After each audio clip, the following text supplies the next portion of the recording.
Master Sergeant Ryan Carter stepped directly into her path, blocking her way in front of 600 soldiers and laughed. Not a polite laugh, not even a dismissive one. A loud, contemptuous, deliberate laugh designed to carry across every corner of that training field, designed to break her before she ever took a single step forward. He pointed at her like she was a punchline someone had forgotten to deliver, and every eye on that base turned to watch. If you've ever been underestimated by someone who had no right to judge you, this story is for you. Subscribe to our channel, hit that notification bell, and drop your city in the comments below. I want to see how far this story travels. Now stay with me, because what happens next changed everything. The morning air at Naval Special Warfare Training Center in Coronado, California, carried that particular kind of cold that comes off the Pacific before the sun has fully committed to the day. It was the kind of cold that bites at exposed skin and reminds you that comfort is a civilian luxury. Petty Officer Emma Walker had stopped noticing that kind of cold years ago. She was 26 years old. She stood 5 feet 6 inches tall, and she had done something fewer than a dozen women in American history had ever done. She had completed SEAL qualification. Not a modified version, not a courtesy passage. She had gone through the same Hell Week, the same drown proofing, the same pool competency tests, the same land warfare training, the same grueling evolution after grueling evolution that had broken thousands of men far larger than her. She had bled for it. She had vomited from exhaustion and gotten back up.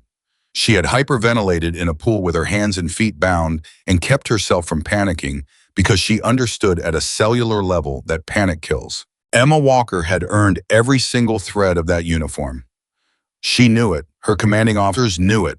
The classified mission reports that lived behind security clearances, most people in that training field would never hold knew it in specific, documented detail. But as she walked across that field on a Tuesday morning with a full kit on her back and a team roster in her left hand, none of that mattered to Master Sergeant Ryan Carter. He saw her coming from 40 yards away. He stopped what he was doing. He folded his arms across his chest, and he waited. Ryan Carter was 41 years old, decorated 3 times for valor, and completely certain about 2 things in life. The first was that he was the finest combat instructor the United States military had ever produced. The second was that women had no business being in Tier 1 special operations, and the fact that the military had allowed it was, in his words to anyone who would listen, the single most embarrassing institutional failure of his generation. He had said that in a gym. He had said it in a briefing room. He had said it loudly enough at a bar in Coronado 6 months ago that 2 junior officers had quietly gotten up and moved to another table because they did not want to be associated with what was coming out of his mouth. Carter had never faced real professional consequences for any of it, because his record was exceptional, because he knew people, and because there had never been a woman standing directly in front of him at a major joint evaluation with 600 operators watching. Until now. Emma stopped 3 feet in front of him, recognized his rank, and gave a proper greeting of the day. Her voice was level. Her posture was correct. Her eyes met his without challenge, but without apology. Carter looked her up and down the way someone examines something they found on the bottom of their boot. Walker, he said, not a question, not a greeting. Just her name dropped like a piece of garbage. Yes, Sergeant, she said. You know what today is, he asked. Joint Combat Leadership Evaluation, Sergeant. That's right. He began walking a slow circle around her, and she stood perfectly still because she had dealt with men like Ryan Carter before.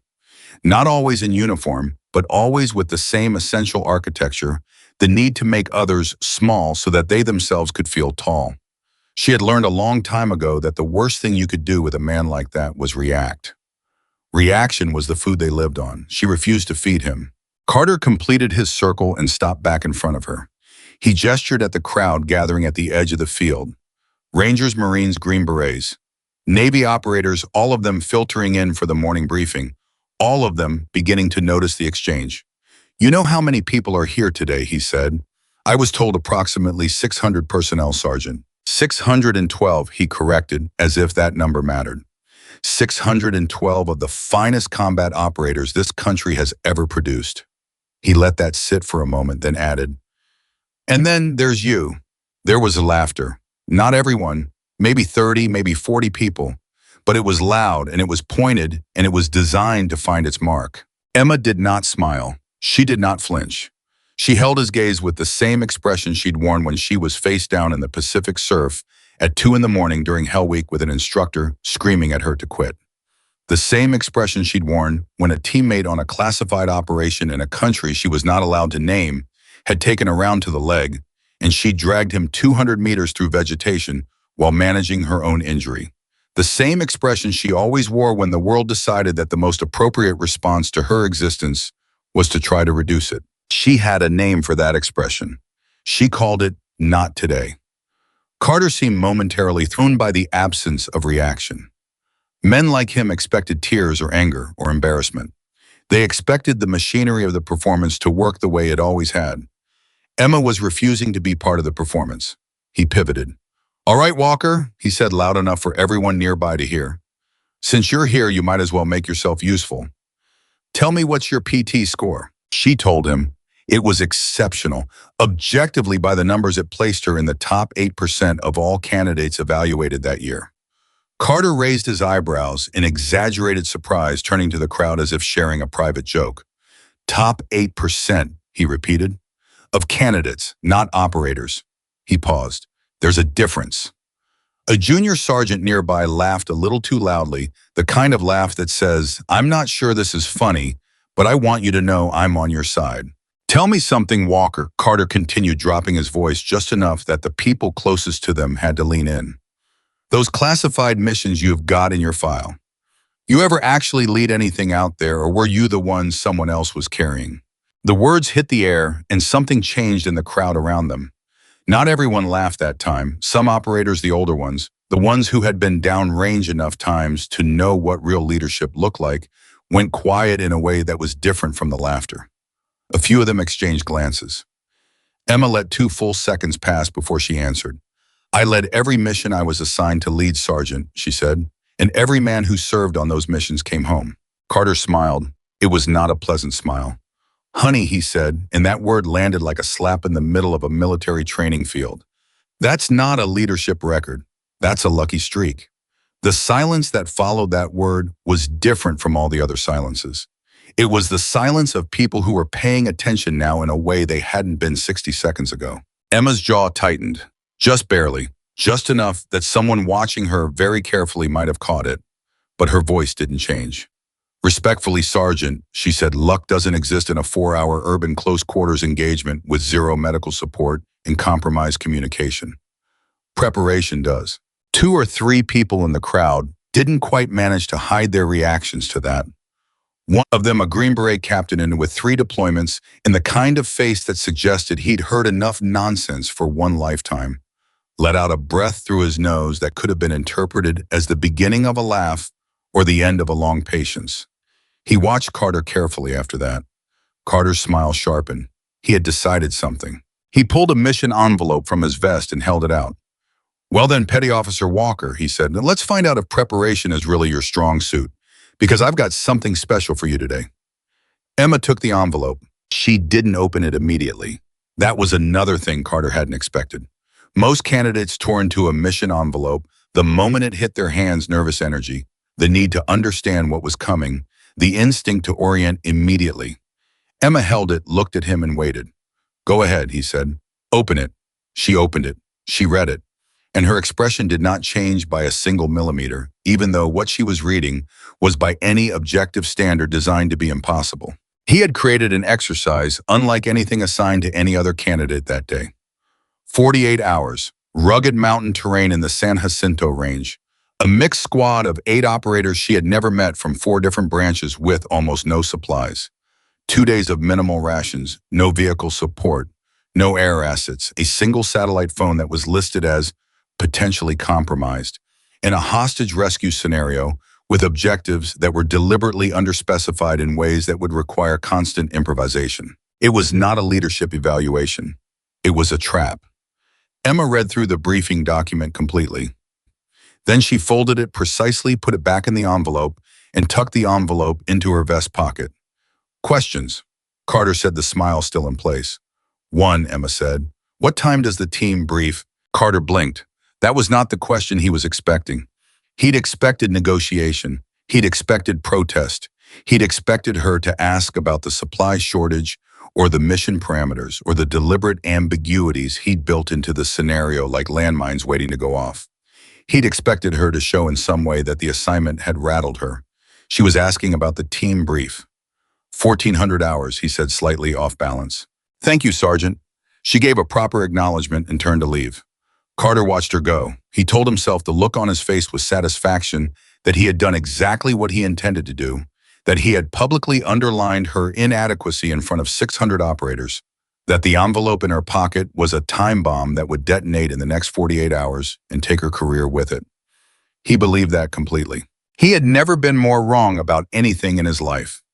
The team brief at 1,400 hours was held in a small operations room on the edge of the training complex, and it was, to put it gently, the most hostile pre-mission environment Emma had ever walked into. 8 men, 8 different branch backgrounds, 8 different opinions about her, and almost none of them positive. Sergeant First Class Darius Cole, a ranger with 11 years in sat at the end of the table with his arms crossed and the expression of a man who has been forced to attend a meeting he has already decided is a waste of time.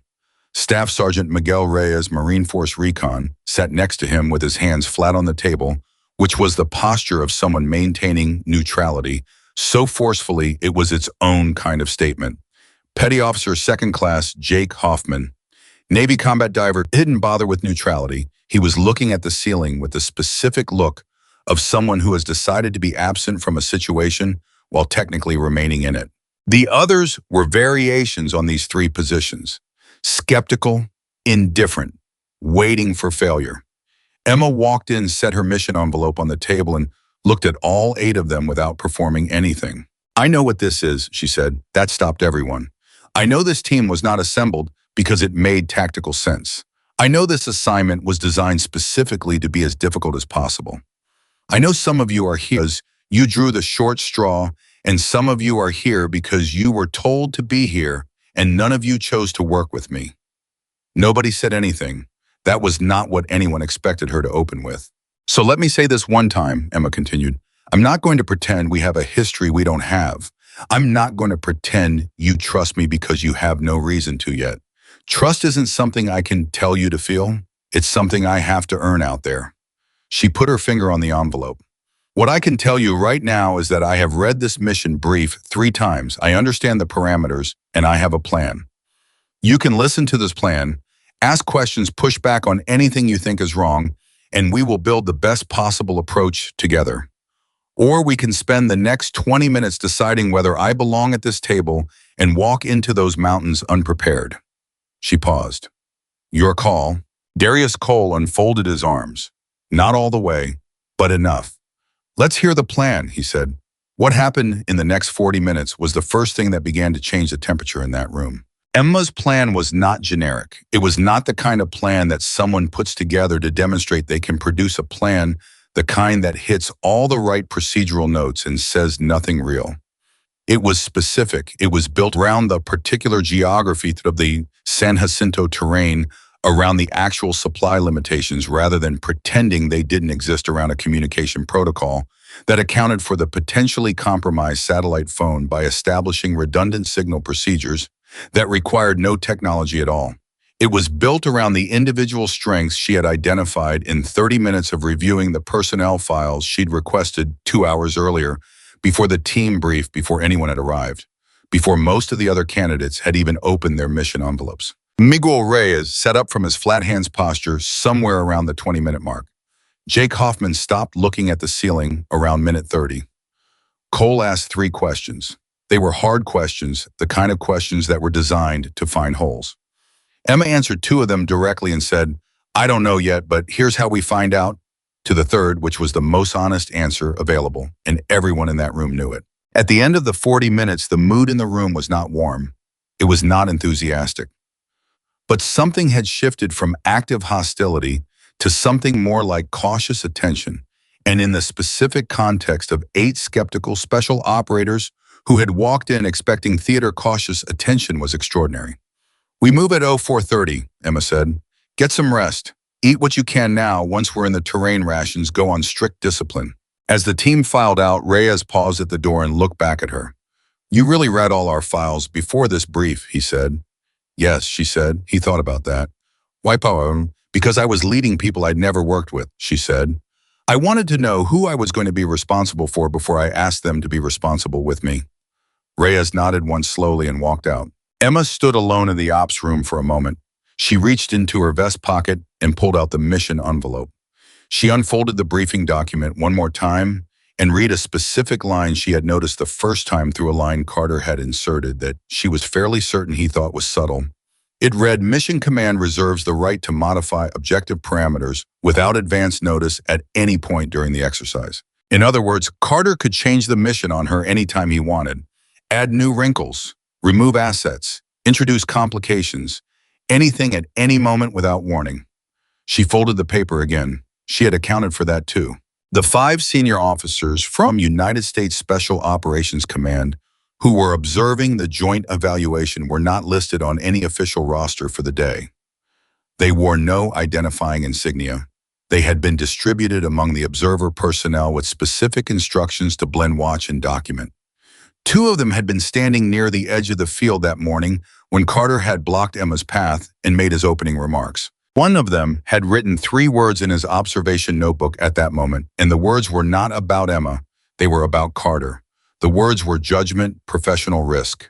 By 14:30 that afternoon, both of those observers had independently requested the personnel files for both Master Sergeant Ryan Carter and Petty Officer Emma Walker, not as part of the formal evaluation process, as something additional, something that suggested they wanted a more complete picture than the day had so far provided.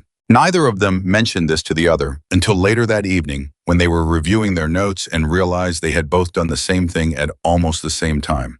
That convergence told them something. Carter spent the afternoon satisfied.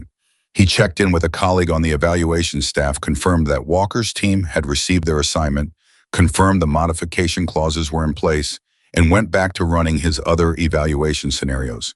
He was efficient and professional in those, as he always was. The contradiction at the center of Ryan Carter was that he was genuinely excellent at his job when his personal biases were not activated.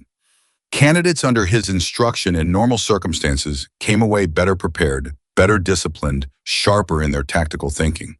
He had shaped some genuinely exceptional operators over his career. But Carter had a blind spot the size of a canyon, and he had never been forced to confront it because the world had generally arranged itself to avoid putting the thing he was most wrong about directly in his path. Now it was in his path, and he had made the classic mistake that men with blind spots always make. He had looked directly at it and decided it confirmed everything he already believed. That evening, as Emma Walker was triple-checking supply allocation in a pre-deployment room, Carter was having dinner with 2 other senior instructors and talking about the Walker assignment like it was already over. 48 hours, he said. The terrain alone will break the team's confidence in her before day 1 is finished. I've run that route. It's brutal. And she's going to be making calls with men who already think she shouldn't be there. One of the other instructors, a ranger named Bostwick, who had known Carter for 12 years, nodded carefully. Bostwick was one of those people who had heard Carter's opinions on women in special operations so many times that he had long since stopped engaging with them. Not because he fully agreed, but because disagreeing with Carter on this topic was an exercise in futility that consumed energy he didn't have. But that evening, something made Bostwick say with a small degree of caution, I looked at her record earlier today. The classified stuff. It's pretty remarkable, Ryan. Carter waved a hand. Records can be written any way anyone wants them written. 2 distinguished performance commendations from 2 different commanding officers in 2 different theaters, Bostwick said. Politics, Carter said immediately. The pressure to make women in special operations look successful. You think that doesn't affect how reports get written? Bostwick looked at his food for a moment. Then he looked back at Carter. Ryan, he said carefully, you've been doing this 17 years. You've evaluated hundreds of candidates. When was the last time you told yourself a performance record was fake because of politics? Carter stared at him. I'm just saying, Bostwick said, and left it there. Carter ate the rest of his dinner in silence. He would think about that question later. Not that evening, he was still too certain to think about it seriously. But later, in the way that genuinely challenging questions have of embedding themselves somewhere at the back of the mind and quietly refusing to leave, he would think about it. I didn't know yet that he would be forced to think about it in circumstances he could not have imagined. Nobody ever does. 43 miles to the east in the direction of mountains that held no particular sympathy for anyone's assumptions. Emma Walker finished her pre-deployment checks, ate a precise and calculated meal, reviewed her team's individual files one more time, and went to sleep at exactly 21:30. She had 4 hours before the mission began. She intended to use every minute of those 4 hours. Around her, the joint evaluation complex settled into the particular quiet of a night before a test. 612 operators, observers, instructors, and evaluators in various states of sleep, preparation, and quiet contemplation. 2 U.S. SOCOM observers sat in a small communications room reviewing the day's notes. One of them circled something he had written. The circle was around Emma Walker's name. The other observer watching this said nothing. He had already drawn a circle around the same name in his own notebook 30 minutes earlier. Outside, the Pacific moved against the shore in the dark, the way it always had and always would, indifferent to every plan any human being had ever made at its edge. Tomorrow the mountains would decide. Tomorrow Ryan Carter's plan would begin to come apart at the seams in ways he had never imagined possible. And Emma Walker, alone in a bunk in a pre-deployment room with 4 hours of sleep between her and the hardest test of her career, slept like someone who had already decided the outcome, not because she was arrogant, but because she had done the work, because she had prepared in the dark so that she was ready for whatever the light brought, because she had learned in the water and the mud and the cold and the classified operations in countries she couldn't name, that the most dangerous thing a warrior could do the night before a mission was doubt themselves based on someone else's opinion. Ryan Carter's opinion was exactly that, someone else's. And Emma Walker had stopped giving other people's opinions space in her mind a long time ago. She had made room for something more useful. She had made room for plans. The clock on the ops room wall read 04:12 when Emma Walker laced her boots for the last time before stepping out into the dark. 18 minutes ahead of the 4:30 departure. She had been awake since 03:45, not because she couldn't sleep, but because she had learned long ago that the first person to arrive sets the tone for everyone who follows. Darius Cole was already outside when she pushed through the door. He was standing in the dark with his kit on his back and a protein bar in his hand, chewing slowly, watching the tree line. He didn't say anything when she appeared. Neither did she. They stood side by side in the pre-dawn cold for about 90 seconds, and in that silence, something small and important happened. The first unspoken acknowledgement between them that they were, regardless of anything else, two professionals about to do a hard thing together. Miguel Reyes arrived at 04:17, Jake Hoffman at 04:21. The rest of the team filtered in over the next 7 minutes, all of them early, none of them speaking much. Emma noticed this. It told her something. Men who show up early to something they resent usually do it for one of two reasons. Either they have too much discipline to let personal feelings compromise professional timing, or they are watching to see how the person in charge handles the quiet before the storm. Either way, it was information she could work with. 8:04:29, she called the team together with a single word. Circle. They gathered. 8 men in the dark, breath visible in the cold air, eyes on her. 12 minutes from now, she said, we step off this compound and we are in mission. From that moment, I am not a subject of discussion. My presence is not a debate. My decisions are not a referendum. If you have a tactical concern, you bring it to me directly and we solve it together.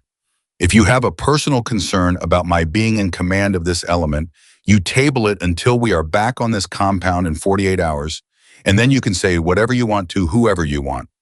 She looked at each of them in turn. Any questions about that? Nobody spoke. Good, she said. Let's move. The first 3 hours of the march were brutal in the specific way that mountain terrain in the pre-dawn dark is always brutal. The kind of physical punishment that strips away everything unnecessary and leaves only what a person is actually made of. The trail system Carter had specified in the mission brief climbed nearly 2,000 feet in the first 4 miles, and it did so with the indifference of geography that has no opinion about who is crossing it. Emma set the pace deliberately, not slow enough to feel like accommodation, not fast enough to be reckless in darkness on uneven terrain. The exact pace that kept the team moving at the edge of their aerobic threshold without burning reserves they would need later. Cole, who had covered more mountain miles than most people in the military, recognized the calculation after the first 40 minutes and said nothing, which was its own form of acknowledgement. At 07:15, they reached the first objective marker, a GPS coordinate in the middle of a ridgeline that corresponded in the mission brief to a forward observation point from which they were supposed to establish contact with a simulated intelligence asset.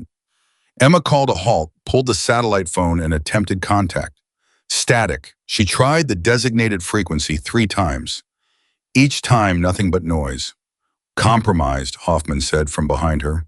Or deliberately degraded, Riaz added. Emma put the phone back without comment. She reached into her left breast pocket and pulled out a folded piece of paper, handwritten not printed, which several of the men noticed.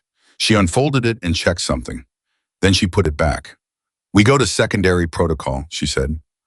Cole stepped closer. "You wrote a secondary protocol." "Before the brief yesterday," she said, "the mission parameters specified a potentially compromised communication asset. I wrote contingencies for 3 different communication failure scenarios." Cole stared at her for a moment. "Before the brief?" "Yes." He looked at Reyes. Reyes looked at Hoffman. Hoffman, for the first time since the mission began, was looking at Emma Walker with an expression that had nothing contemptuous in it.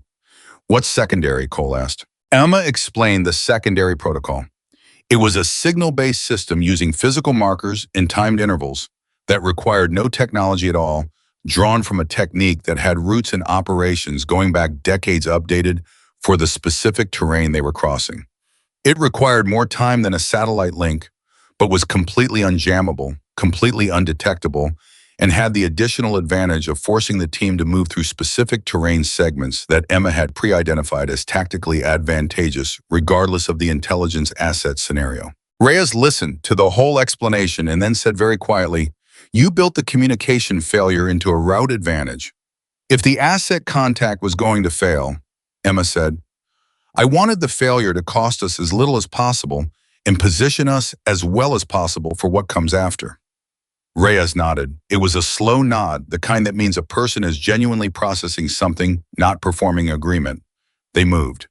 At 0940, the first modification arrived. Carter's voice came through a mission control radio frequency that all candidates were required to monitor one of the few communication channels that was guaranteed active throughout the exercise. His tone was pleasant in the way that sharpened knives are pleasant to look at before you understand what they're for. "Alpha element, this is exercise control. Be advised your primary hostage location has been relocated. New coordinates transmitting now." A pause. "Additionally, your extraction window has been moved forward by 6 hours. You now have 42 hours remaining instead of 48. Good luck." Emma heard this, noted it, and called a halt. The team gathered. Several faces showed the first real cracks of something that wasn't skepticism, but was closer to concern. 6 hours was not a small adjustment. 6 hours on terrain like this, with the supply allocation they carried, changed the mathematics of the mission significantly. "He's going to keep doing that," Hoffman said. There was no disguise in his voice now. He was speaking to her like someone who expects to be heard by the person in charge. "Yes," Emma said. "So what do we do?" "We don't plan for the mission he gave us," Emma said. "We plan for the mission he's going to give us." Cole's eyes narrowed. "Meaning what exactly?" "Meaning every decision I make from this point forward has a margin built in," she said. "Every timeline, every route, every resource calculation I've been building in buffers since yesterday afternoon." He moves the window. 6 hours, we lose 6 hours of buffer. We still have time. She looked at the new coordinates. The new location is actually closer to our current position than the original target. That's not accidental. He's trying to make us feel like we're being given something while he takes something larger. We note the gift, we don't celebrate it, and we move. Nobody argued. Not one person. They moved. The next 3 hours were the hardest physical stretch of the mission, and they were made harder by the fact that Carter's second modification arrived at 11:55 when the team was in the middle of a steep descent that required full concentration to navigate safely. This time the modification added a secondary hostage, a second simulated captive, at a location that was separated from the primary target by approximately 2 miles of terrain that was not on the original route plan. Cole, hearing this while picking his way down a rock face, used a word that was not appropriate for most professional environments. Hoffman said nothing, but his expression said everything. Two of the other team members exchanged a look that contained about 30 seconds of conversation compressed into half a second. Emma called a halt when they reached a stable point. Options, she said immediately. Not a speech, not a reassurance, a problem-solving word, because she wanted them thinking, not reacting. Split the team, Reyes said. 4 on primary, 4 on secondary. Risk, Emma asked. Both elements reduced. If either target location has unexpected complications, we don't have enough people. Counter-proposal, Cole said. Primary first full team. Extract primary hostage, cache them with 2 security elements, push 4 operators to secondary. Timeline works against us, Hoffman said. Primary to secondary is 2 miles in terrain that'll take 90 minutes minimum. We're burning daylight we don't have. Emma listened to all of it. She let the conversation go for 70 seconds, long enough for real ideas to surface, short enough that it didn't become a committee. Then she raised her hand slightly. We take the direct route between the 2 locations, she said. It's not on the original plan because it goes through an exposed ridgeline that the brief flagged as tactically inadvisable. That flag was written for a different mission with different timing. For us right now, the exposure is less dangerous than the time cost of going around. She looked at Cole. You've run ridgeline movement under observation before. More than I want to remember, Cole said. Then you lead the security element on the ridge. Reyes, you're with me on primary. Hoffman, you and Torres take secondary prep. She was already moving. We have a window. We use it. What happened over the next 4 hours was the thing that nobody in that field exercise, not Carter at mission control, not the evaluation staff, not the 600 operators going through their own assessments, had any way to observe in real time because it happened in the middle of mountains with no cameras and no observers.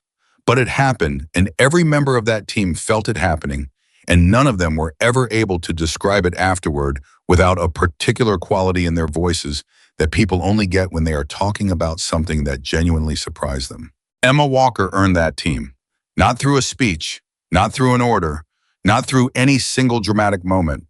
She earned them through 100 small decisions made correctly under pressure, one after another for hours in terrain, that punished mistakes and rewarded nothing except competence and care. When Torres Quiet reserved, the team member who had said the fewest words since the mission began, turned his ankle on a loose rock at 1320 and went down hard. Emma was at his side before anyone else had processed what had happened. She assessed the injury in under 30 seconds, made a call that it was a severe sprain, rather than a break, redistributed 20% of his load across 3 other operators. Without being asked, positioned him in a modified movement role that let him stay mobile and functional, without bearing full weight, and had the team moving again within 4 minutes without the injury costing them anything beyond those 4 minutes. Torres looked at her after that, just looked at her. He didn't say thank you yet, but the way he looked at her was different from any way he had looked at her before. At 14:45, Carter sent the 3rd modification. The secondary hostage location had been moved again. The new position was deeper into the terrain, adding another 40 minutes to an already compressed timeline. He knows we're still on track, Reyes said when the transmission ended. How do you know that? Emma asked. Because if he thought we were failing, he wouldn't need to keep adjusting, Reyes said. He's not trying to adapt to conditions out here. He's watching our progress markers and changing the mission every time we hit one on time. The team absorbed this, and something happened in that moment that Carter, at his mission control console 40 miles away, could not have anticipated and would not have believed if someone had described it to him. The team got angry, not at Emma, at Carter. It was Hoffman who said it first, and he said it the way people say things that have been building pressure 4 hours before finally finding a release point. So he's not running a leadership evaluation. He's running a personal vendetta. Nobody disputed this. Does it change what we do? Emma asked. Hoffman looked at her. No, he said. It just changes how I feel about the person we're going to hand a successful mission report to when this is over. Cole actually smiled at that. It was small, but it was real, and it was directed at Emma in a way that contained everything the previous 12 hours had built between them. Then let's give him a mission report he has to sign off on, Emma said. They moved faster after that. The secondary hostage extraction happened at 16:30, and it went cleaner than most real operations, which is saying something. The primary extraction had been completed at 15:50 with a 7-minute margin to spare, and the cache position Cole's security element had established was textbook. When the full team consolidated at 17:15, ahead of the modified timeline, despite every additional obstacle Carter had dropped on them, there was a moment of collective stillness that felt almost involuntary. Darius Cole looked at Emma Walker across the consolidated position and said in a voice that was entirely private between them, "I owe you an apology." Emma shook her head. "You owe me nothing." "I walked into that team brief yesterday expecting theater," Cole said. "I was ready to watch a performance. What I watched instead was—" He stopped, started again. "I've served under a lot of officers and senior enlisted. I've been in a lot of missions. What you did today, the way you built the contingencies, the way you listened to us, the way you managed every modification he threw at us without ever letting us feel like we were losing, that's not something you can fake. That's real." Emma looked at him directly. "Thank you," she said. "That means something." "It should," Cole said. "I don't say it lightly." At Mission Control, Carter received the progress report from the monitoring team at 17:30 and read it twice. Then he sat back in his chair and was quiet for a long moment. The evaluation staffer beside him, a young lieutenant named Park, who had been on shift since early morning and who had watched Carter issue 3 successive modifications to a single team's mission, while issuing none to any other team, said carefully, "She's tracking ahead of the modified timeline, Sergeant." "I can read," Carter said. Park said nothing else. But later she would tell colleagues that the expression on Carter's face in that moment was not what she expected. It was not anger. It was not contempt. It was something much more complicated than either of those things. It was the expression of someone who is beginning very slowly, very unwillingly to understand that they have been wrong about something important, and who finds that understanding so threatening to everything they believe about themselves that they can feel it physically. Carter stood up. "Issue a 4th modification," he said. Park looked up. "Sergeant, you heard me." Park began to type. She was not comfortable with what she was typing. She would think about it that evening and in the days that followed with the specific discomfort that comes from having been part of something you wish you'd push back against harder. The 4th modification arrived at 17:50. Emma's team had just completed a water resupply stop and was preparing for the overnight movement phase when the radio crackled. This time, the modification was different in character from the previous 3. This one didn't just move a location or compress a timeline. This one introduced a simulated enemy contact scenario, a hostile element that would need to be identified and avoided or neutralized before the team could reach the final extraction point. It was the kind of modification that had a specific name among special operations instructors when they used it in training. They called it a chaos injection. The purpose was to test whether a team under cumulative stress could maintain tactical coherence when the nature of the mission itself changed categories, when it stopped being a rescue and became simultaneously a rescue and a tactical engagement. Hoffman, hearing the modification read aloud, put his hands on his knees and looked at the ground for 3 seconds. It was the closest thing to a visible, emotional reaction any team member had shown all day. Then he stood back up. "All right," he said. "What do you need from me?" He was talking to Emma. That was the moment. Not the mission brief, not the ridgeline movement, not the double hostage extraction. This was the moment that mattered, the moment when the man who had spent the first 20 minutes of the team, brief looking at the ceiling, turned to the person he had doubted and asked her what she needed. Emma had already unfolded her handwritten contingency paper. She found the section she was looking for and ran her finger down it. "I wrote a contact response protocol," she said, "because the mission brief allowed for exercise control modifications without limit, and I knew if we were performing above his expectations, he would need to escalate." She looked up. "I wrote this last night." Cole grabbed the paper, read it, passed it to Reyes, passed it to Hoffman. The protocol was not perfect. Real tactical plans never are. But it was coherent, it was adapted to their current position and resource state, and it demonstrated something that went far beyond preparation. It demonstrated that Emma Walker had understood from the moment she read her mission brief in that operations room, not just what the mission was, but what the mission was designed to make her fail at. And she had planned for the failure. "She saw all of this coming," Reyes said quietly to Cole in a voice that wasn't quiet enough. "Yes," Emma said, "I did." Nobody laughed, nobody made a sound. They looked at her the way people look at someone when they realize they have fundamentally misjudged the dimensions of what is standing in front of them. We move in, 10, Emba said. Reyes, Cole, you're on point. Hoffman, you and I are center. Torres modified rear security, given your ankle. I want you eyes out, not load-bearing. Everyone hydrate now. The team moved. At mission control, Carter issued a fifth modification at 19:15, then a sixth at 20:40.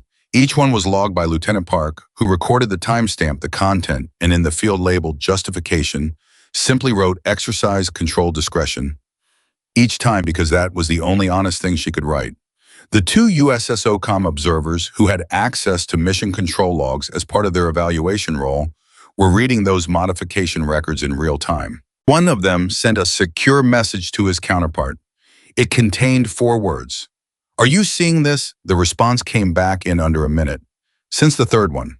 Emma's team hit the final extraction point at 23:10, 11 minutes ahead of the modified timeline, with both simulated hostages secured the hostile contact scenario, neutralized through a movement approach that avoided direct engagement entirely, and every team member functional, including Torres, whose ankle had been managed so effectively that he had not slowed the element by a single minute in the last 6 hours. They stood at the extraction point in the dark, and for about 30 seconds, nobody said anything. Then Cole said, "Hell of a day." "Hell of a day," Reyes agreed. Hoffman sat down on a rock, unslung his kit, and looked up at the sky. Then he looked at Emma. "I need to tell you something," he said. "Go ahead," she said.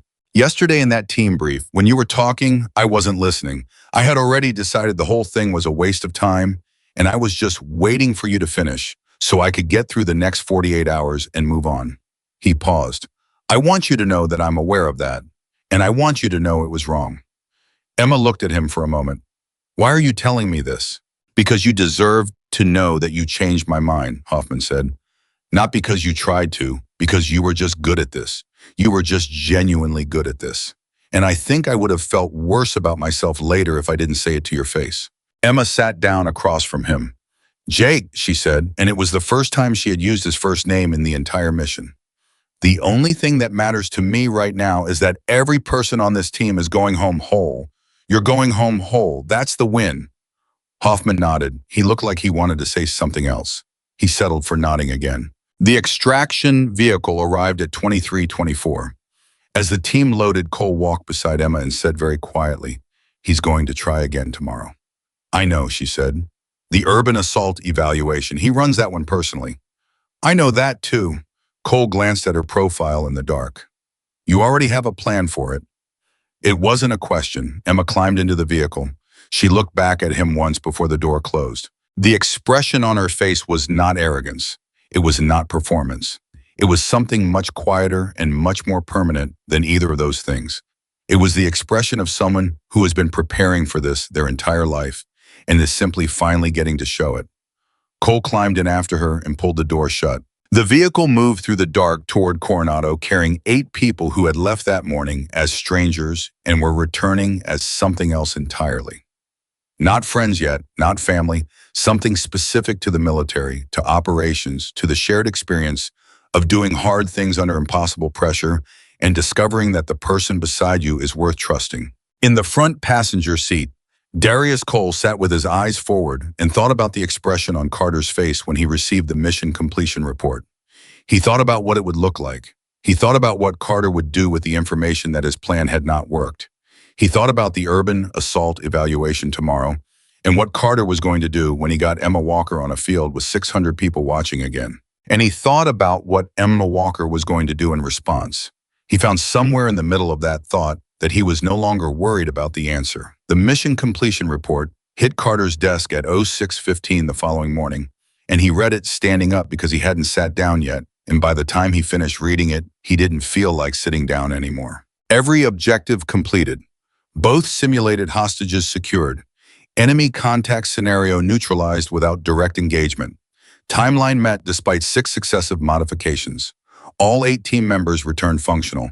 0 mission failures across every parameter he had built into the exercise. He set the report down, picked it up again, read the timeline section a second time, specifically the part that showed Alpha Element hitting the extraction point, 11 minutes ahead of the final modified window.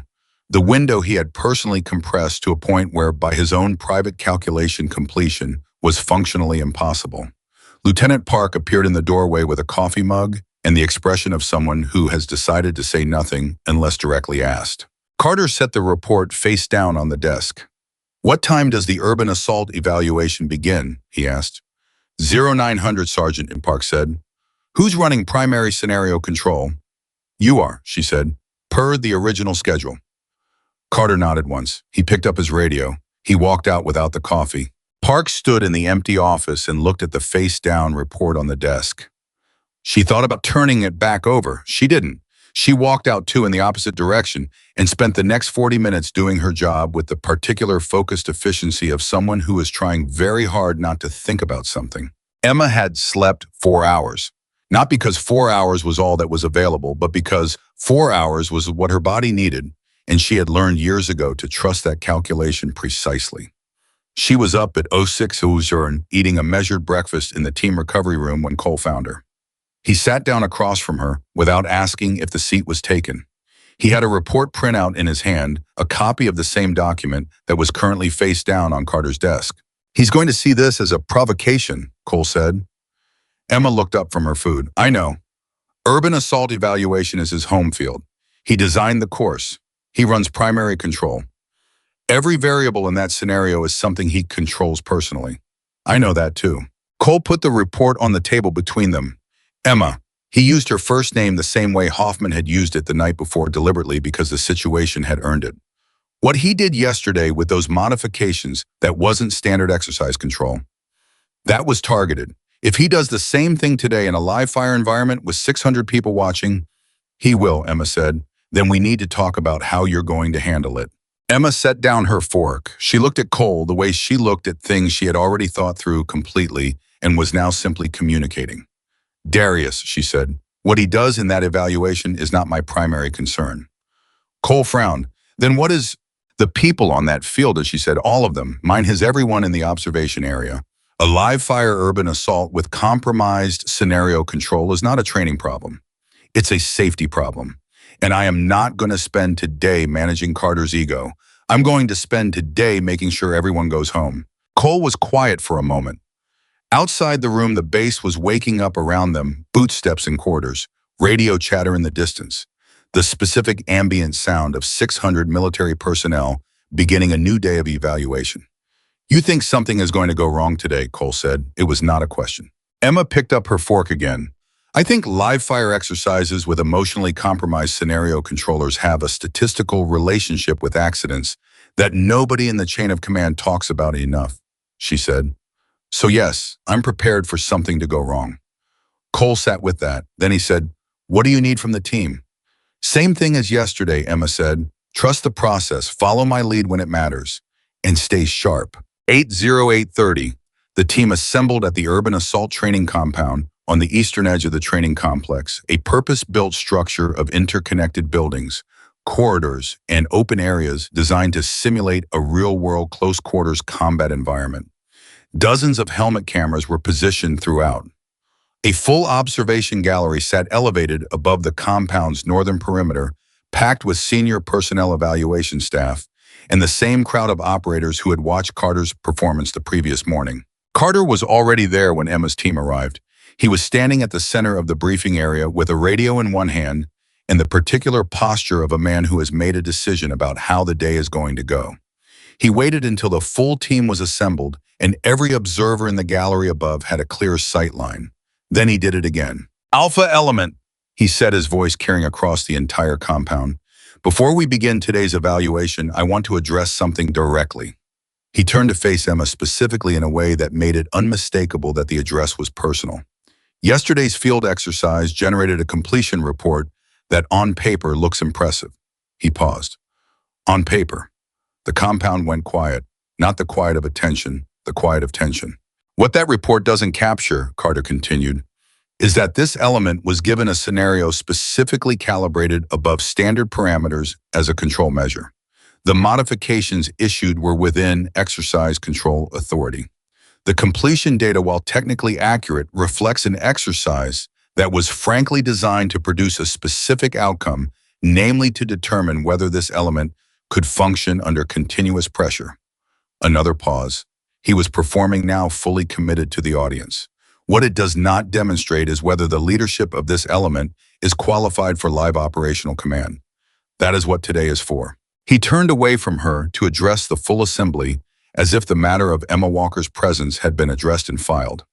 Today's evaluation is a live-fire urban assault and hostage rescue scenario.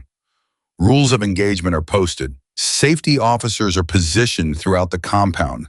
Scenario parameters will be briefed now. Emma stood through all of it without moving. Behind her, she heard Reyes exhale very slowly, the kind of exhale that is almost a word. Beside her, Cole's jaw was tight enough that the muscle in his cheek was visible.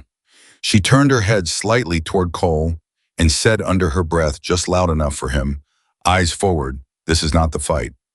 Cole straightened. The scenario brief was the most complicated Emma had seen in 2 days of complicated scenarios. Multiple rooms, multiple hostage positions, a timed structural sequence that would trigger simulated building collapse effects at specific intervals if objectives weren't met, and a hostile element composed of role-player instructors who had clearly been given detailed briefing about exploiting gaps in command decision-making.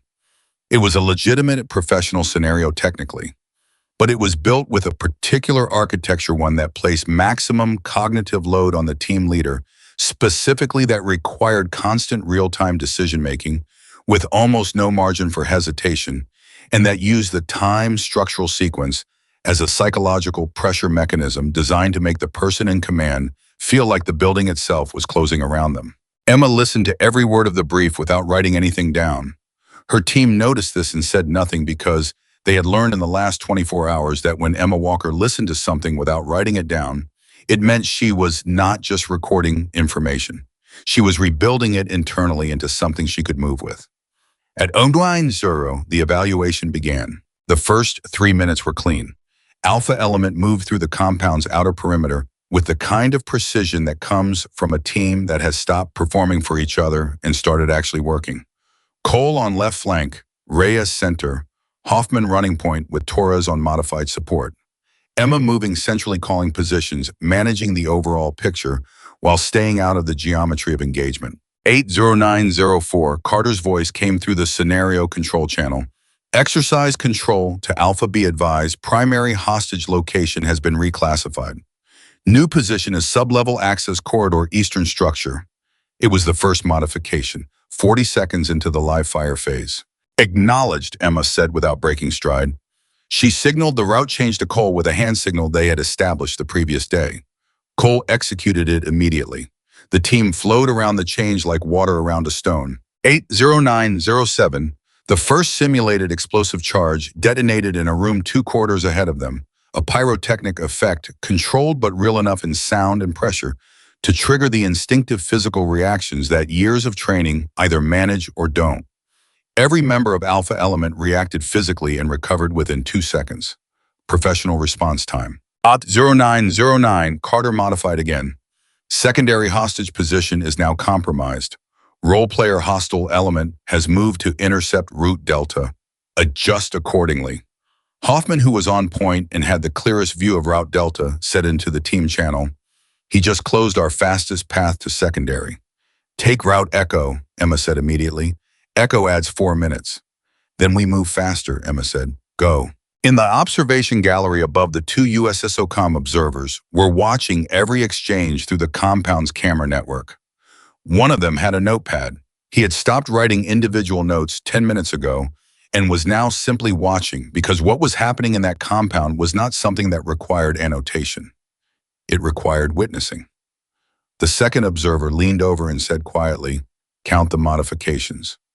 "I'm counting," the first one said. At 0913, the time structural sequence triggered its first warning, a series of sounds and physical vibrations built into the compound's infrastructure to simulate structural instability. The scenario brief had specified this would occur at the 14-minute mark. It was occurring at the 13-minute mark. Emma registered the discrepancy immediately. She called it into the team channel without preamble. "Structural sequence is running early. We have approximately 8 minutes before second trigger. Primary hostage before second trigger. Move." Cole heard something in her voice that he had not heard in the previous 24 hours.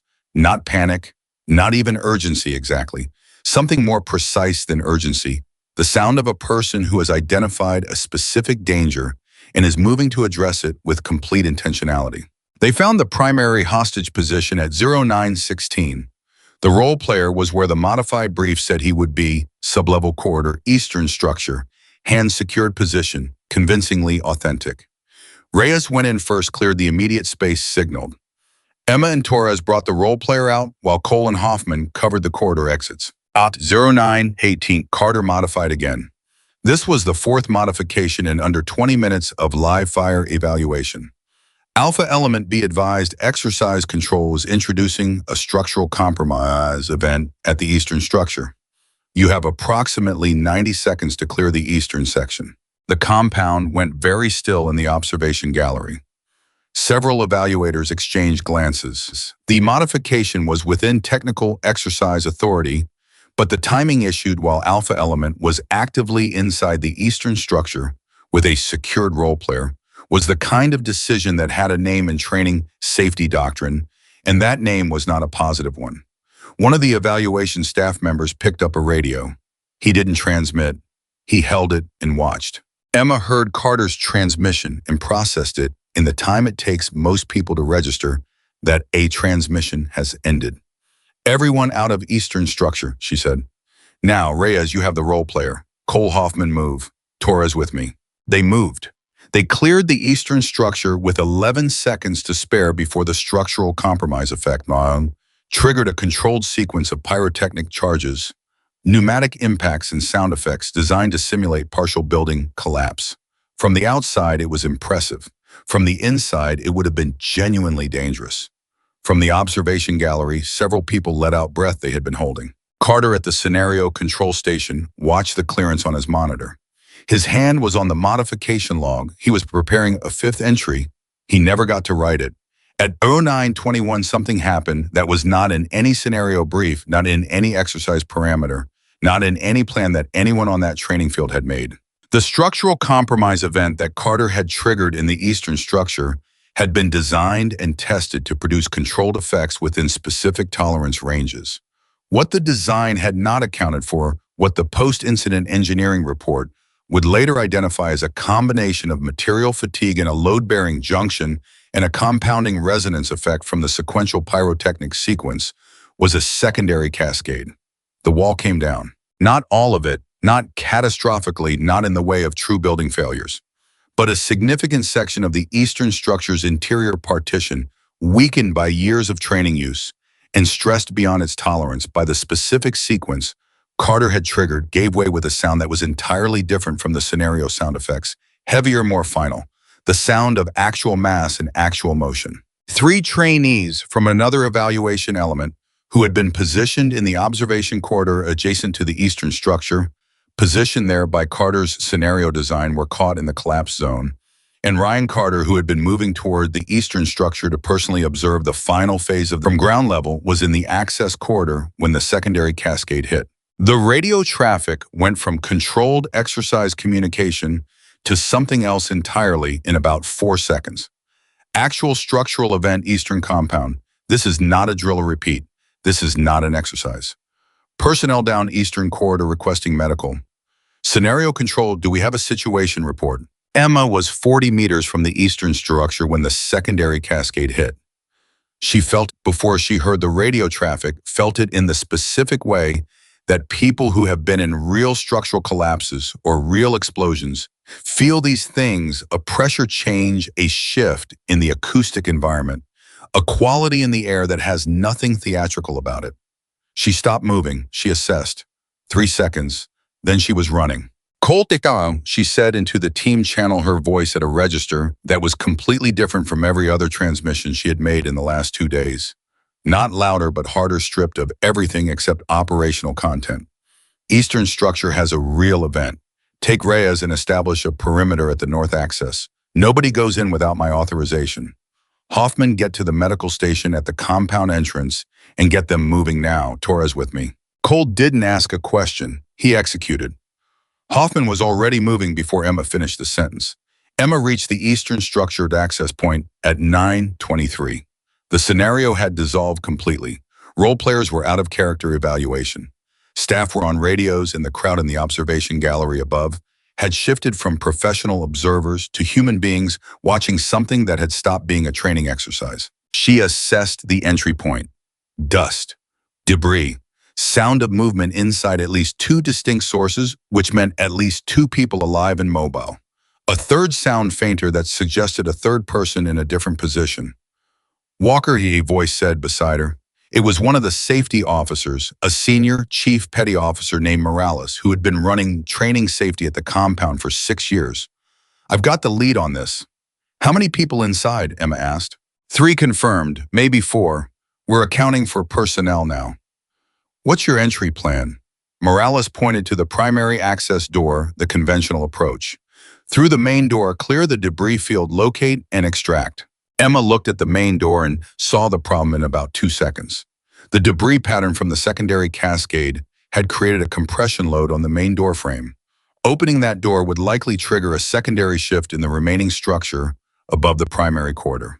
That door will destabilize the ceiling junction, she said. You'll create a second collapse event on top of anyone already down. Morales looked at the door. He looked at Emma. He was experienced enough to hear competence when it was speaking to him. What's the alternative?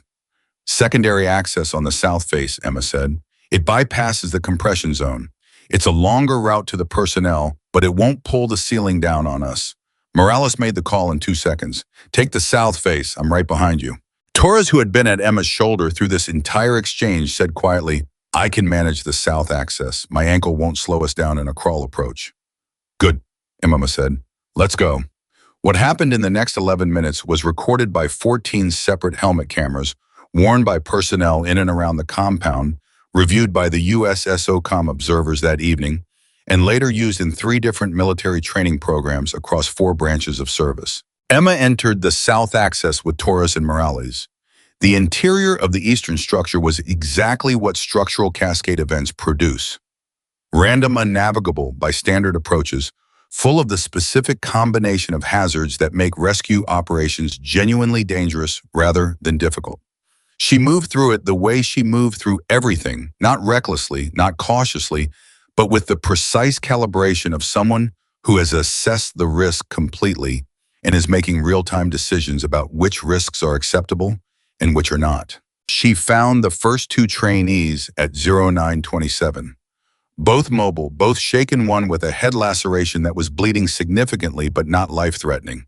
She directed Torres to support the injured trainee and began moving them toward the south access egress. She was back inside for the second pair before Torres had cleared the exit. The third person was further in, and the fourth, the one she had not been accounting for because nobody had told her he was there, was Ryan Carter. She heard him before she saw him. His voice stripped of every quality it had carried for the previous 2 days, the authority, the contempt, the performance reduced to something entirely basic. A man calling for help. In here, he said. I can't. There's something on my leg. Emma moved toward the sound. Morales was behind her, and she heard him radio the find to the personnel accountability team outside.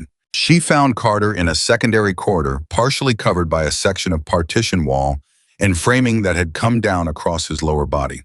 He was conscious, alert, and she assessed immediately more frightened than injured, which was the critical distinction because it meant the rescue was a logistics problem rather than a medical emergency. Carter looked up at her. Whatever he expected to see in that moment, whatever face he had imagined would appear in front of him if he ever found himself in a position like this. It was not Emma Walker's face.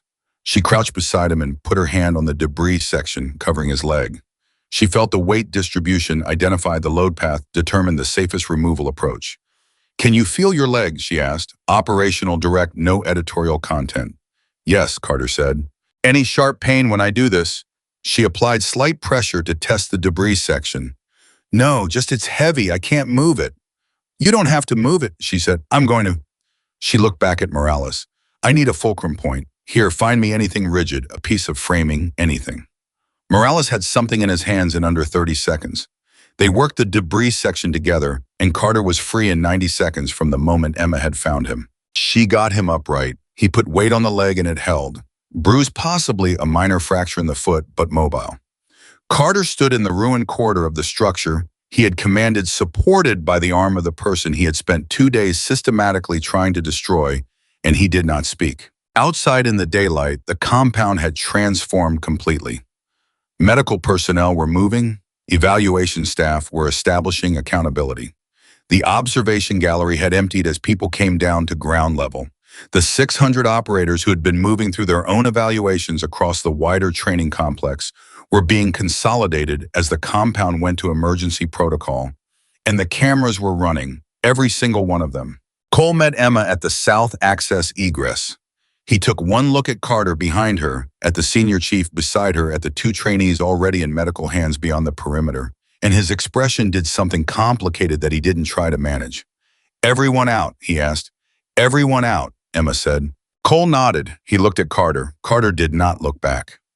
Carter was looking at the ground with the expression of a man who is in the process of understanding something that is going to change everything. He thinks about himself and who is not yet sure whether he is capable of surviving that understanding. At the observation gallery railing, above one of the USSOCOM observers had his phone out. He was not taking photos. He was writing a message to his commanding officer, and the message was brief. It said, "We found our person. You need to see the footage from this morning before you make any decisions about Alpha Element leadership. All of it, from the beginning." He sent it. Then he put his phone away and looked down at the compound below where Emma Walker was speaking to the medical team, providing a calm and specific account of the condition of each person she had extracted in the order she had extracted them, with the kind of clarity that comes from having your mind completely under your own control at a moment when most minds are not. Reyes appeared beside Cole. He had been running perimeter since Emma's instruction and had seen the extraction from the outside. He watched Emma with the medical team for a moment. Then he said to nobody in particular, to the air, to the specific moment they were all standing in. "She went back in? After she had the first two out, she went back in." Cole said nothing. "Carter was in there," Reyes said. "I know," Cole said. "She knew it was Carter. She had to have known, and she went back in." Cole looked at him. "That's what she does," he said. "That's what she's always done. We just didn't know it yet." Carter was sitting on a medical evaluation kit box when Emma passed him on her way to the accountability roster. He reached out and caught her arm, not aggressively the way someone reaches for something they are not sure they have the right to touch. Emma stopped. Carter's face was doing something she had never seen it do in 2 days of close observation.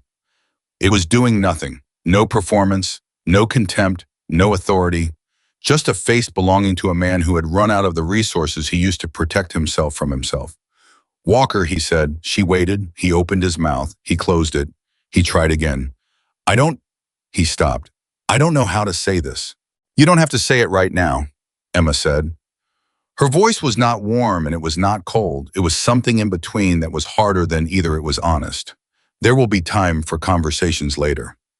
She looked at his hand on her arm. He released it immediately. She walked to the accountability roster. She gave her report. She received confirmation that all personnel were accounted for, all injuries were below critical threshold, and the compound was secured. She had been in operational command of a genuine emergency for 11 minutes and 23 seconds, and in those 11 minutes and 23 seconds, she had made 14 separate command decisions, every one of which was later evaluated by the USSOCOM observers and the Incident Review Board and found to be correct. Not approximately correct. Not correct given the circumstances. Correct. The Incident Review Board, convening that afternoon with footage from 14 cameras and testimony from every person who had been in or around the Eastern Compound, used one word repeatedly in their preliminary findings. The word was textbook. Carter's modifications, Carter's structural compromise trigger, Carter's presence in the access corridor when the secondary cascade hit, the trajectory of every decision made from 09:00 to the moment. Emma Walker pulled Ryan Carter out from under a section of collapsed wall. All of it was on camera. All of it was logged. All of it formed a picture that was not ambiguous from any angle. By 14:00 that afternoon, two things had happened that had never happened at Naval Special Warfare Training Center in the same day. A training evaluation had been converted to a genuine emergency and resolved without fatalities. And a senior instructor had been relieved of evaluation duties pending an immediate disciplinary review. Carter sat in an administrative office at 14:30 alone, with a copy of the preliminary incident report on the table in front of him. He did not read it. He had been told what it contained. He sat with his hands flat on the table and looked at them for a long time. In the hallway outside, through the closed door, he could hear voices, professional military voices, moving at the pace of an institution, processing something significant. He could hear his own name occasionally. He could hear Emma Walker's name more often. And he sat with his hands flat on the table and thought about what Bostwick had said to him 2 evenings ago at dinner. The question that had embedded itself at the back of his mind and refused to leave. When was the last time you told yourself a performance record was fake because of politics? He had an answer now. He had always had an answer. He had simply never been willing to face it before. The answer was every time the record belonged to someone, his assumptions told him couldn't have earned it. Carter put his face in his hands. Outside, Emma Walker was giving her fourth statement of the afternoon to the fourth different authority, requesting it calmly, completely, without self-promotion and without false modesty, simply telling what happened in the order. It happened, and letting the events carry whatever weight they carried on their own. She was doing what she had always done. She was letting the work speak. The footage went up the chain of command faster than anyone expected. By 16:00 on the day of the incident, the USSOCOM observers had transmitted their preliminary field assessment to the Special Operations Command headquarters in Tampa, Florida, along with a compressed package of helmet camera footage from 14 separate recording devices. The package was flagged priority. It reached the desk of a 2-star general named Patricia Holloway before dinner, and General Holloway watched 23 minutes of footage without stopping, without touching the coffee that went cold beside her keyboard, and without saying a single word to the aide who had delivered it and was still standing near the door waiting to be dismissed. When the footage ended, she said one thing: "Get me the complete personnel file on Petty Officer Emma Walker, and get me the complete incident report on Master Sergeant Ryan Carter. Tonight." The aide was gone before she finished the sentence. At Naval Special Warfare Training Center, the administrative machinery that follows a serious training incident was running at full capacity. Statements were being collected. Safety reports were being compiled. The engineering team that had inspected the eastern structure after the collapse was producing a technical document that would eventually run to 63 pages and conclude in language that left no interpretive room that the secondary cascade had been directly caused by the specific sequence of pyrotechnic charges Carter had ordered triggered in a structure that pre-inspection records showed had flagged load-bearing concerns 18 months earlier. Carter had access to those pre-inspection records. Every instructor running scenarios in that compound had access to those records. The records were part of the standard safety briefing package that scenario controllers were required to review before using the structural compromise effects in any evaluation. The Incident Review Board found Carter's signature on the safety briefing acknowledgement form dated 4 weeks prior. Lieutenant Park, giving her statement at 15:30, was asked whether she had had any concerns about the modifications Carter issued during the alpha element evaluation. She was quiet for 3 seconds before answering. Then she said carefully and completely everything she had observed from the moment the first modification was issued to the moment Carter was extracted from the debris. She described the expression on Carter's face when he received the mission completion report that morning. She described his decision to issue a fourth modification while Alpha Element was actively inside the eastern structure. She described the moment he walked toward the compound to observe the final phase personally. She answered every question she was asked. She volunteered nothing beyond what was asked. But what she was asked, she answered with the precision and honesty of someone who had been waiting for the right moment to say the truth out loud and was relieved finally that the moment had arrived. Carter's disciplinary review began formally at 17 room. Emma was not present for it. She was in a different building entirely in a debrief room with the 2 USSOCOM observers, giving the kind of detailed operational account that most people never get asked for because most people are never in a position to give one. She described the mission field exercise, the 6 modifications, the route decisions, the communication contingencies she had written the night before the brief. She described the urban assault evaluation, the timeline discrepancy in the structural sequence, her entry to the south axis, the extraction sequence, and the location of each person she found inside. The first observer, whose name was Colonel James Whitfield, listened to all of it without interrupting once. When she finished, he put down his pen and said, "Petty Officer Walker, I want to ask you something that is not part of the official debrief. Emma waited. When you went back into the structure for the second extraction, Whitfield said, you knew Carter was in there. I heard his voice, she said. You knew who he was. You knew what he had done over the previous 2 days. And you went in anyway. Yes. Whitfield looked at her steadily. Why, by my arm? Emma thought about this for exactly the amount of time it takes someone to decide whether to give the easy answer or the true one. She gave the true one. Because it wasn't a decision, she said. There was a person in there who needed to be out. The identity of that person was not a variable I was willing to factor in. Whitfield wrote something.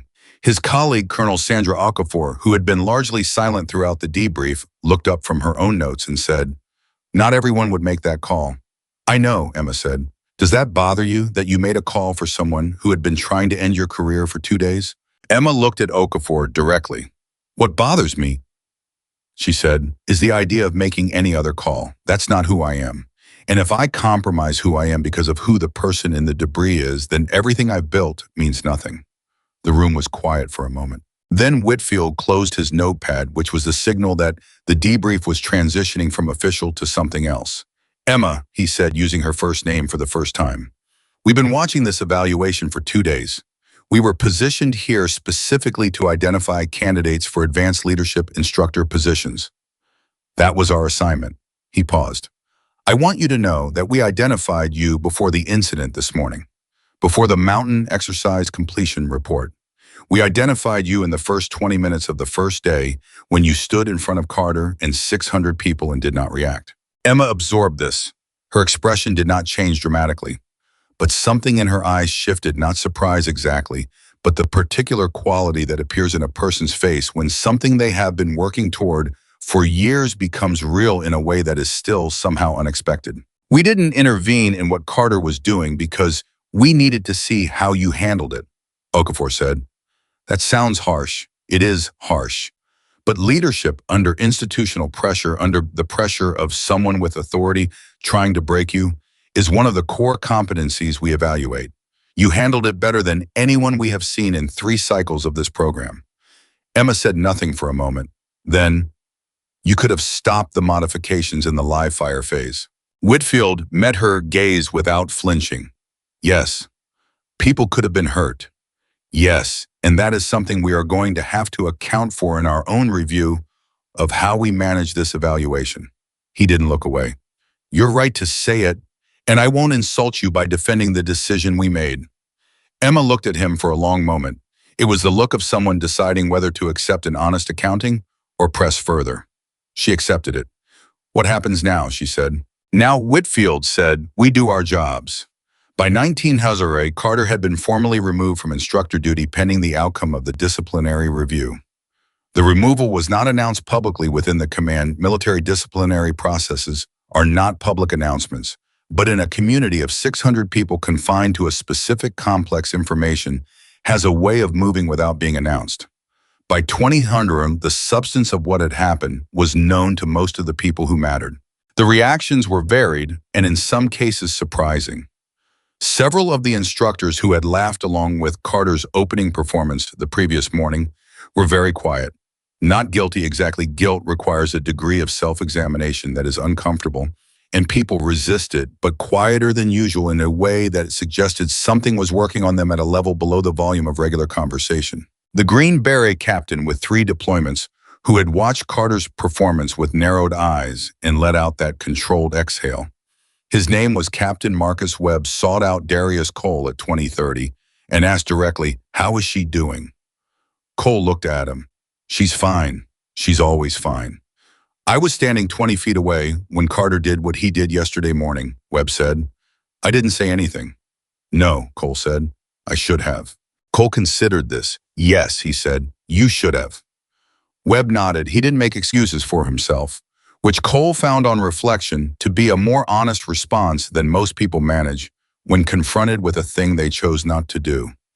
Is she someone I can speak to directly? Webb asked. She'd say yes, Cole said, but give it tonight. Webb nodded again and walked away. Cole watched him go and thought about all the Marcus Webbs in this situation, the people who had not been Carter, who had not been the ones doing the damaging thing, but who had been present for it and done nothing, and were now sitting with the specific discomfort of that choice. He thought there were probably quite a few of them scattered across the compound that evening, and he thought that was not entirely a bad thing. Some discomforts are productive. Across the compound, in a small room she had been given for the duration of the evaluation, Emma was alone for the first time since '09 saw that morning. She was sitting on the edge of a bed with her hands in her lap, not doing anything. Not reviewing notes, not planning, not preparing for the next thing, just sitting. She was thinking about her mother, specifically about something her mother had said to her when she was 14 years old and had come home from school with a bruised face because 3 boys had decided that the girl who beat them in every physical fitness test needed to be reminded of her place. Her mother had cleaned the cut above her eye and said without particular emotion, but with complete conviction, "Emma, the only thing that limits you is a person's ability to see you clearly. Most people can't. Your job is to keep being visible until they learn to look." Emma had carried that sentence for 12 years. She had carried it through every qualification process, every classified operation, every moment in every room where someone had decided on arrival that they already knew what she was and what she was capable of. She had carried it this morning when she went back into a collapsed structure to pull out the man who had spent 2 days trying to make her invisible. She thought her mother would have something to say about that specifically, and she smiled at the thought, and the smile was entirely private and entirely real, which is the only kind of smile that matters. Her phone showed 4 messages from her mother. She called back without reading them. Her mother picked up on the second ring. "I saw something on the news," she said immediately. "A training incident. Coronado. Are you all right?" "I'm fine, Mom." A pause. "Emma, really, I'm fine." Another pause longer. "Were you involved?" "A little," Emma said. Her mother made a sound that was not quite a laugh and not quite a sigh, but contained elements of both the specific sound of a person who has been receiving these answers from this particular person for many years and has made a kind of peace with them. "Are you going to tell me what happened?" "Eventually," Emma said. "Not tonight." "Okay," her mother said. And then after a moment, "I'm proud of you." Emma closed her eyes. "You don't even know what I did." "I know who you are," her mother said. "Same thing." They talked for 11 minutes about things that had nothing to do with the military or training incidents or Master Sergeant Ryan Carter. They talked about her mother's garden. They talked about Emma's younger brother, who had just started his second year of college and was already, according to their mother, finding himself in the most expensive way possible. They talk the way people talk when they need to remember that the world is larger than the specific pressure they've been living inside. When Emma hung up, she felt a specific reset that only certain conversations provide, and she slept better that night than she had in 3 days. At 08:30 the following morning, Carter appeared at the door of Emma's room. She had been awake for an hour. She was dressed, had eaten, and was reviewing the debrief summary Whitfield had sent to her at 07:00. When she heard the knock and opened the door and saw Carter standing there, her face did not change in any direction. Carter was not in uniform. He was in civilian clothes, which in a military context is a statement. It means you are not appearing in your official capacity, you are appearing as a person. His hands were at his sides. He looked like a man who had rehearsed something and then on arrival realized the rehearsal was useless. "I need to talk to you," he said. Emma stepped back from the door. He took that as the invitation it was and came inside. She gestured to the single chair in the room. He sat. She stood not because she was making a power statement, but because she genuinely hadn't decided whether this conversation warranted sitting down for. Carter looked at his hands. He looked up at her. He looked at his hands again. "I've been trying to figure out for the last 18 hours how to say this," he said. "I have started it about 15 times in my head, and it keeps coming out wrong because every version I try sounds like an excuse, and I don't want to make excuses. I don't have any excuses." He stopped, started again. "What I did to you over the last 2 days was wrong. Not just professionally wrong, not just a judgment error or a bias I didn't recognize. It was wrong in the way that a person is wrong when they decide to hurt someone they have no right to hurt, and they do it in front of other people, and they use their authority to make it harder for the person to fight back." He met her eyes. "I used everything I had against you, and then you used everything you had to pull me out of a building." Emma said nothing. Carter's jaw worked for a moment. "I've been in this uniform for 17 years, he said. "I have led men in combat. I have made life and death decisions. I have always believed that I was the kind of person who judged others by what they could do, not by what they looked like or where they came from. He shook his head slowly. I was wrong about that. I have been wrong about that for a long time, and I just never had to face it until now. Emma let the silence sit for a moment after he stopped. Then she said, "What do you want from me, Ryan?" The use of his first name, not Sergeant, not Carter. His actual name made him look up sharply. "I want to apologize," he said. "You just did. I want you to know it's real." Emma looked at him for a long time, not coldly, not warmly, with the specific quality of attention that she brought to everything complete, undecorated, honest. "I believe you," she said finally. Carter exhaled. "I'm going to tell you something," Emma said, "and I want you to actually hear it, not as something that makes you feel better, but as something that's true." She paused. "You are a good instructor, a genuinely good one. The candidates you've developed over your career are better operators because of you. That's real. What you did to me doesn't erase that. What you did to me is a separate thing, and it lives alongside that other thing, and both of them are true at the same time." She let that land. "The question is which one you decide to be from here." Carter stared at her. "How do you do that?" he said. "Do what? See the good in someone who, after everything I put you through." "Because holding on to the picture of you as only the thing you did to me doesn't serve me," Emma said.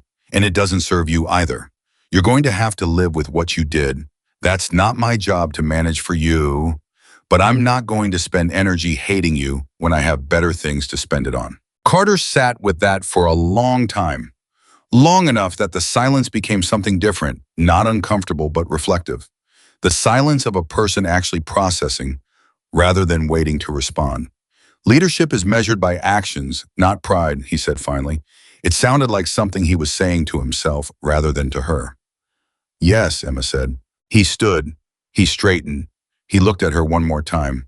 "I'm sorry," he said again, "for all of it, for every word and every modification and every moment I tried to make you small in front of people who were watching." "I know," Emma said. He walked to the door. He stopped with his hand on the frame.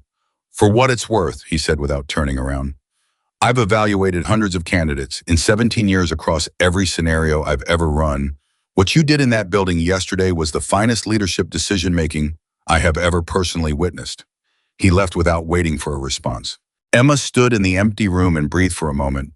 Then she sat down finally in the chair Carter had vacated and thought about the specific weight of a thing that has been resolved without becoming simple, because the resolution of genuine conflict between real people is almost never simple. And anyone who has lived long enough knows that complexity is not the enemy of peace. The USOCOM official's selection was announced at 1400 that afternoon through formal military communication channels, which meant a document, not a conversation, which is how the military does things that matter. Emma received it on her phone as a PDF. She read it standing in a corridor outside the debrief suite. The document informed her that she had been selected as a candidate for Advanced Leadership Instructor Naval Special Warfare Command, pending completion of the formal evaluation review. The selection was based on evaluation data, incident response assessment, and observer field reports. It was signed by General Patricia Holloway. At the bottom, in a section labeled Evaluation Notes, a single sentence had been added that did not appear in standard selection documents. Emma read it twice. The sentence said, "This selection reflects not only performance metrics, but a standard of leadership character that this command considers essential to the future of special operations training." Emma put her phone in her pocket. She stood in the corridor for a moment and let the reality of what had just happened settle into her body, which is where real things settle, not in the mind, which is always moving, but in the bones, which know the difference between something temporary and something permanent. Cole was waiting for her in the hallway outside. He had a cup of coffee in each hand, which was his version of a celebration flag. He held one out to her. She took it. "I heard," he said. "News travels," she said. "In this place it does." He looked at her. "You should know something. I've already submitted a request to serve on the first training cohort you run." Emma looked at him over the rim of the cup. "You don't need to do that." "I know," he said. "I want to." From down the hall, Reyes appeared, and behind him Hoffman, and Torres still moving with the slight care of a man whose ankle was healing but moving. They gathered around her in the corridor without any particular orchestration, not performing anything, just present. A team that had been assembled as strangers and adversaries 3 days ago and had become in the specific crucible of shared difficulty, something that had no official military designation but was immediately recognizable to anyone who had ever been through something genuinely hard with other people. So, Hoffman said, advanced leadership instructor. Pending review, Emma said. The review is a formality, Reyes said. Still, she said. Still, Reyes agreed. He held out his hand. She shook it. His grip was firm and deliberate, the grip of someone making a statement rather than a gesture. You were right, by the way, he said, about everything from the first brief. Not everything, she said. The echo route cost us 4 minutes. Reyes blinked. Then he laughed. It was a real laugh, the kind that comes from genuine surprise, the kind that sounds different from every other category of laugh, because it can't be manufactured. The others laughed too, and the sound of it filled the corridor in a way that several people passing through stopped and turned toward. Not because anything funny had been explained to them, but because the sound of genuine laughter in a professional military environment after a serious incident is its own kind of signal. A signal that says the people making that sound have come through something real and are still standing. Down the compound in a parking area adjacent to the administrative building, Carter was loading a personal bag into a civilian vehicle. He had been given administrative leave pending the disciplinary review. He would not be on this base in an official capacity for some time. He knew this. He had been told this by people he respected in language that was direct and without embellishment. He sat in the driver's seat for a moment before starting the engine. I thought about what Emma had said, not as something that made him feel better, but as something that was true. He thought about the distinction she'd drawn between the instructor he had been and the thing he had done, and how she had held both of those things simultaneously without letting either one erase the other. He thought about the specific quality of intelligence required to do that, to be hurt by someone and still be able to see them whole. He thought he had never done that in his life, and he was not sure he was capable of it. I thought maybe that was the first honest thing he'd understood about himself in a very long time. He started the engine. He pulled out of the parking area. At the gate, he stopped for a moment and looked in the rearview mirror at the compound behind him. Han had spent 17 years telling himself that leadership was about authority and record in the weight of experience. He had spent 17 years being genuinely good at his job and genuinely wrong about one of the most fundamental things a person in his position could be wrong about. And the person who had shown him that, who had demonstrated it, not through argument, but through action, not through confrontation, but through going back into a dangerous building for the man who had spent 2 days trying to end her career, was 26 years old. Carter pulled through the gate. The guard gave him the standard acknowledgement. He nodded and drove. The general released the USSOCOM after-action footage at 09:00 the following morning, not to the public, to the military training community, which in practice meant the content was in active circulation across special operations within 48 hours and in broader military training programs within a week. The footage package included the helmet camera recordings from the urban assault evaluation, the incident response sequence, and excerpts from the field exercise observer notes. It did not include any footage of Carter's opening performance on the first morning. That footage existed. The decision not to include it was deliberate and reflected a judgment about what the after-action was trying to accomplish. Not humiliation of an individual, but education about leadership. Carter's behavior was described in the observer narrative with clinical accuracy. His name appeared in the incident report with equal accuracy. But the choice to frame the release around Emma's decisions rather than Carter's misconduct said something about the values of the people making the release. And several people who received the package noticed that choice and noted it. The leadership case study that emerged from the evaluation took less than 3 weeks to reach training programs in all 4 branches of service. The title of the case study chosen by the training development team in Tampa was simple. It was 4 words. It was the same 4 words that Emma Walker had carried in various forms since she was 14 years old, and her mother had cleaned the cut above her eye. The title was Let the Work Speak. Emma received a copy of the case study on a Thursday morning in her temporary office on the base. She read through it in about 20 minutes. She sat with it afterward for another 10. Then she picked up her phone and called her mother. They named it, she said when her mother picked up. named what the case study, what they're using in training now. Emma paused. They called it, Let the Work Speak. Her mother was quiet for a moment. Then she said, well, it did, didn't it? Yeah, Emma said, it did. The formal review took 11 days. 11 days of documentation, testimony, engineering analysis, and the kind of institutional deliberation that moves slowly precisely because what it decides matters. Emma spent those 11 days in a temporary assignment at the training center, neither officially confirmed nor officially denied existing in the specific professional limbo that military review processes create, where everyone knows the outcome, but nobody says it until the paperwork catches up to reality. She used the time the way she used every waiting period in her life. She worked. She requested access to the training library and spent 3 evenings reviewing every leadership case study currently used in naval special warfare instruction. She took notes in her own handwriting, the same way she had written her contingency protocols the night before the mountain exercise. She identified gaps, places where the existing material addressed tactical decision-making, but not the human architecture underneath it, the trust building, the listening, the specific discipline of managing your own emotional state while remaining fully present to the emotional states of the people around you. She wrote a 12-page document about those gaps. She did not send it to anyone. She put it in a folder on her laptop and labeled it Starting Point. On the 4th day of the review period, Captain Marcus Webb found her in the training library at 20 and sat down across from her without asking permission, which she had decided to take as a sign of genuine comfort rather than presumption. I owe you something, he said. Emma looked up from her notes. You don't. I was standing 20 feet away on the first morning, Webb said. I watched what Carter did and I didn't say a word. I've been thinking about that for 4 days and I haven't been able to come up with a version of it that I'm comfortable with.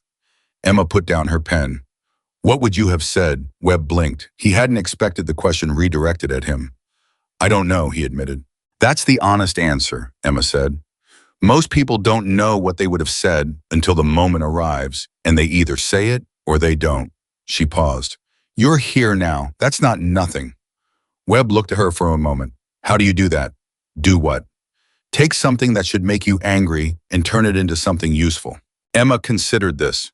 I don't turn it into something useful, she said. It's already useful. Anger tells you where the real problems are. The question is what you do with the information. She picked up her pen again. You being here uncomfortable sitting with something you wish you'd done differently, that's more valuable to me than if you'd said something that first morning and moved on with a clear conscience. Webb sat with that. Why? Because a clear conscience is easy, Emma said. This what you're doing right now is harder, and harder is where growth lives. Webb was quiet for a long moment. Then he said, I also submitted a request to be part of your first training cohort. Emma looked at him. Cole already told me he did the same thing. I know, Webb said. Well, so I thought he told me to do it. Emma allowed herself a small smile. Darius Cole is going to be insufferable once he's on my staff. Probably, Webb said, and he smiled too genuinely the way people smile when the tension in a room has shifted to something lighter without anyone announcing the shift. On the 7th day, Hoffman appeared at her door at 07:30 with 2 coffees and a question he had clearly been building toward for several days. Can I ask you something personal? He said. Depends on the question, Emma said. Fair enough. He handed her a coffee. When Carter was doing what he was doing on that first morning, the thing with the microphone, the laughing, all of it, what were you actually feeling? Not what you showed, what you were actually feeling. Emma looked at the coffee in her hands. This was the question nobody in an official capacity ever asked, because official processes are interested in behavior and decisions, not in the interior experience of the person making the decisions. It was the question that mattered most. Angry, she said, genuinely, completely angry. The kind of anger that has heat in it that you can feel in your chest and your throat. Hoffman nodded. But you didn't show it. Showing it was what he wanted, Emma said. Anger in that situation was his fuel, not mine. So I kept it. She paused. I didn't suppress it. I kept it. There's a difference. Suppressing anger means pretending it isn't there. Keeping it means knowing exactly where it is and choosing when and how to spend it. And when did you spend it? Hoffman asked. Emma thought about the 48 hours in the mountains, the 6 modifications, the compressed timeline, the hostile contact scenario. She thought about going back into the Eastern structure.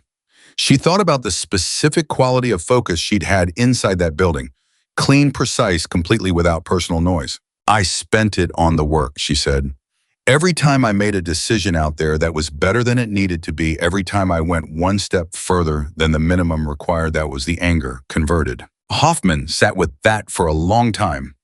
Long enough that Emma wondered if she had said too much. Then he said quietly, "That is the most useful thing anyone has ever told me about emotional management under pressure. And I have been to 4 different military leadership development programs." Emma looked at him. "Write it down," she said, "because I'm going to say it in training eventually, and I want people to have heard it from someone who asked the question first."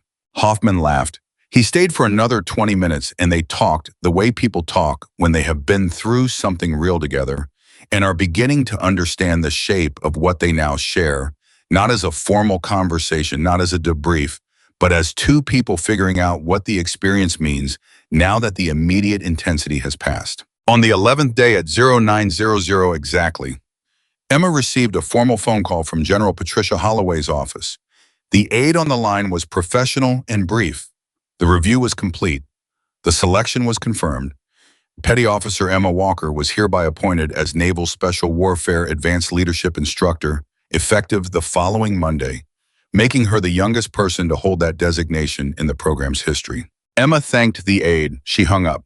She sat in her temporary office for 30 seconds, doing absolutely nothing.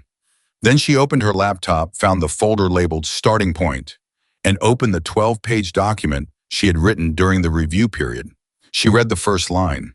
She nodded once to herself, the nod of someone who has been waiting to begin something and is now finally permitted to begin it. She started editing. The first training cohort assembled 6 weeks later. 42 candidates from 5 branches of service, selected through a competitive process that Emma had personally reviewed and partially redesigned during her first 2 weeks in the role. The redesign was not dramatic. She hadn't had enough time yet for dramatic, but it was specific. She had added 2 evaluation criteria to the selection process that had not been there before. The first was demonstrated ability to function under public pressure, not simulated pressure. Documented instances of having maintained professional performance while being observed, criticized, or undermined in a visible context. The second was evidence of learning from failure. Not absence of failure, evidence of learning. She had argued for this addition in a meeting with the program director, a Navy captain named Sorrento, who had looked at the proposed criteria with the expression of someone encountering an idea they haven't considered before. "You're selecting for people who have failed," Sorrento said. "I'm selecting for people who have failed and gotten better," Emma said. "That's a different thing.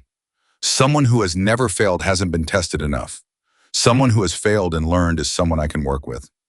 Sorrento proved both criteria. Later, he told a colleague that the conversation had taken him 20 minutes to recover from, in the sense that it had fundamentally shifted how he thought about candidate selection, and he needed time to adjust to the shift. On the first morning of the first cohort, Emma stood in front of 42 candidates in the same training complex, where Ryan Carter had blocked her path 6 weeks earlier. She stood at the front of the room and looked at them for a moment before speaking. "I'm going to tell you something at the start of this program," she said, "that I want you to remember at the end of it and every time in between when something is hard. Leadership is not a performance. It is not a rank. It is not a record or a reputation or a set of skills you demonstrate to the right people at the right time." She paused. "Leadership is what you do when nobody is watching and when everybody is watching and when the situation makes it easier not to do it. It is the only test that never stops." The room was completely still. "I don't care about your records coming in here," she continued. "I care about what you build while you're here.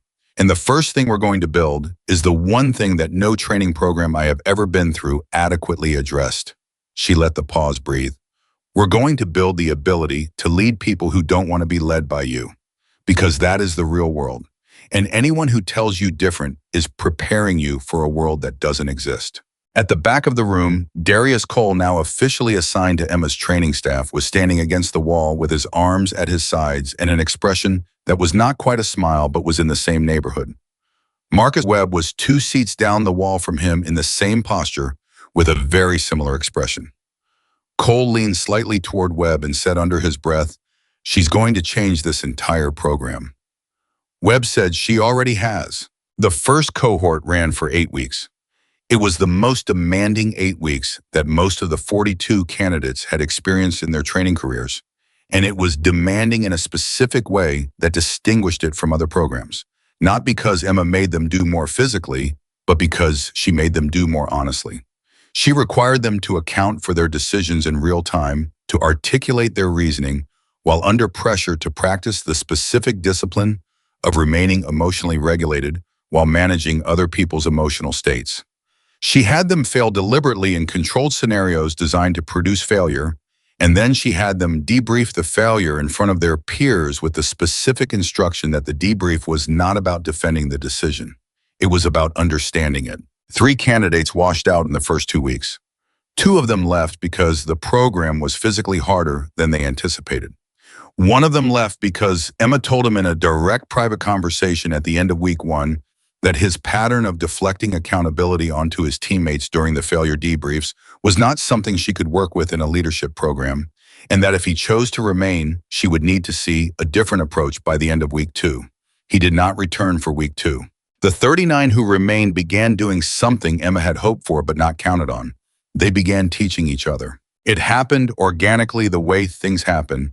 When the conditions are right, a candidate who had figured something out in Wednesday's exercise, explaining it to a teammate who was struggling with the same problem on Thursday without being asked, without formal structure, simply because the culture Emma had established made sharing knowledge feel natural rather than competitive.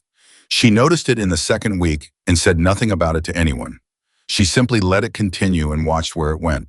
By week 4, it had produced something she documented in her instructor notes as peer instruction, which was a formal way of saying that the cohort had started training itself in parallel with her formal instruction.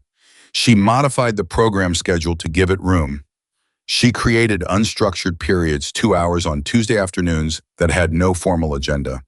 She told the cohort the time was theirs and walked out of the room. The first Tuesday, she listened from outside the door for about 10 minutes, then went back to her office. What she heard in those 10 minutes told her the program was working.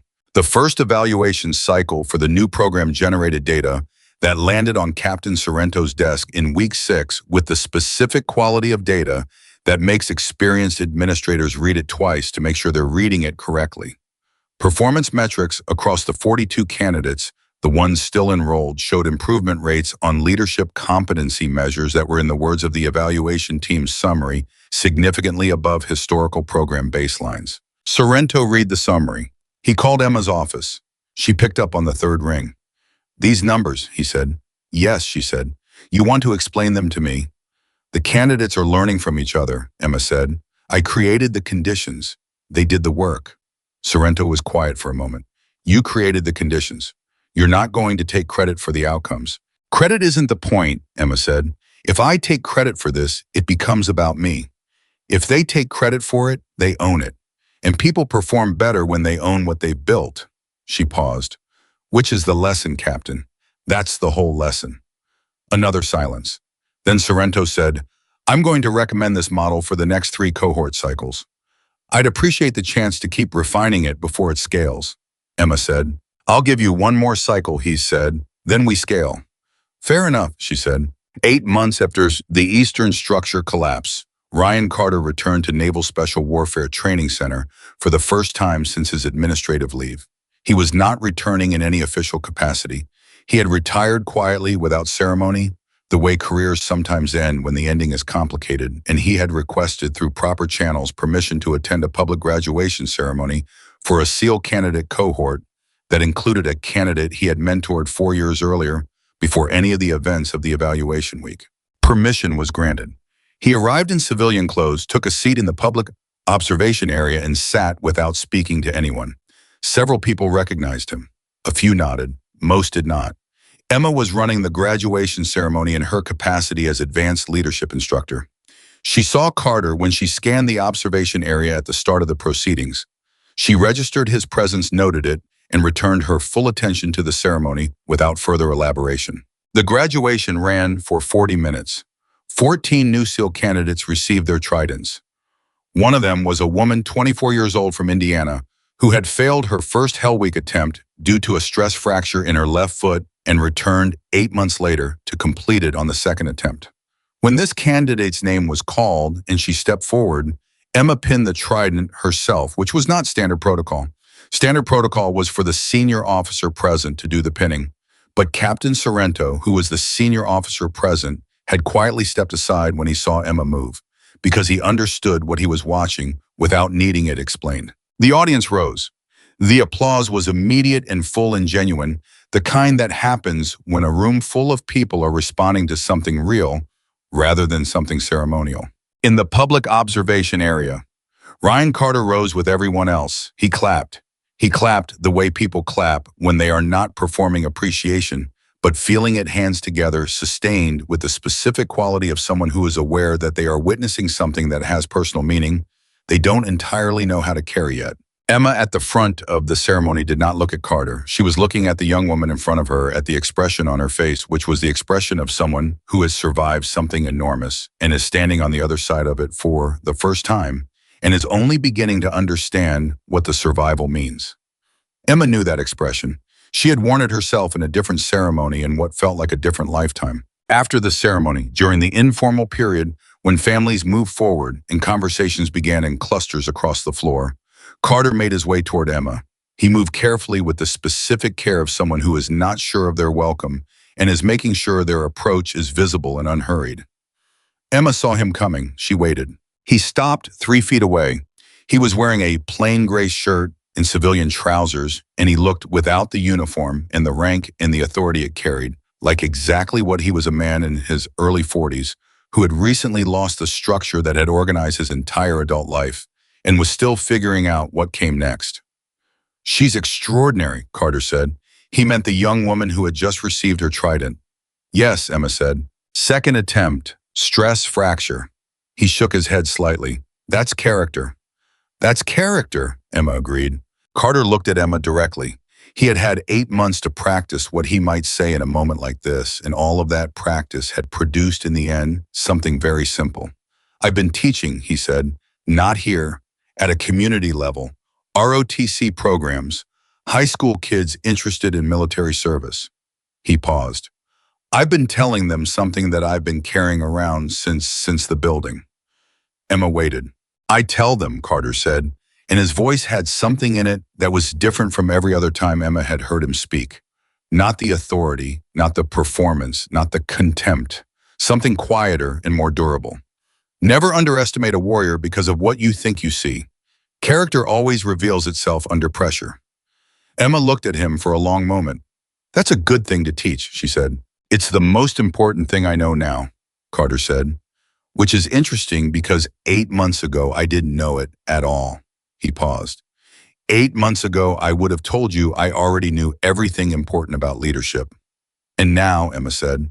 Carter looked around the room at the new graduates, at the families, at the instructors, at the whole complex machinery of an institution that is trying imperfectly to produce people capable of doing hard things with integrity. "Now, I know I was a student the whole time," he said. "I just didn't have a teacher I was willing to learn from." Emma said nothing for a moment. "Then you have one now." Carter absorbed that. He nodded once slowly, and the nod carried everything. The acknowledgement, the weight of what had happened, the specific humility of a proud man who has been broken down to something truer and is learning carefully how to build back up from there. He shook her hand. It was a firm grip, not a performance of firmness, but the genuine article, the grip of someone who means the gesture completely. Emma returned it in kind. "Take care of yourself, Ryan," she said. "You too, Emma," he said. He walked back through the crowd. She watched him go for a moment. Then she turned back to the room, to the work, to the 14 new graduates in the next cohort forming on the horizon, and the 12-page document that had become 38 pages and was still growing. The young woman who had received her trident. Her name was Second-Class Petty Officer. Kayla Briggs found Emma near the edge of the room 20 minutes later. She was still holding the trident in her hand, not yet pinned to her uniform, turning it over in her fingers. The way people hold things they haven't quite accepted are real. "Instructor Walker," she said. "Briggs," Emma said. Kayla looked at the trident, then at Emma. "Can I ask you something?" "Yes." "The second attempt," Kayla said. "When I came back after the foot, there were people who told me not to. People I respected.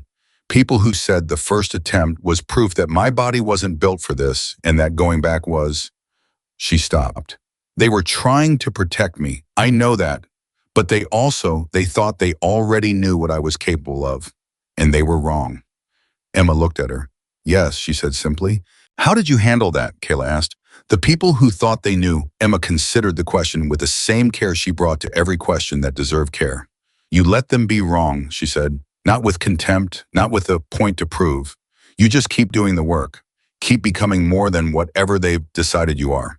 And eventually the distance between their picture of you and the reality of you becomes too large for even them to ignore. Kayla turned the trident over in her hand one more time. Then she pinned it to her uniform precisely at the correct position with hands that were completely steady. Thank you, she said. Don't thank me, Emma said. You did this.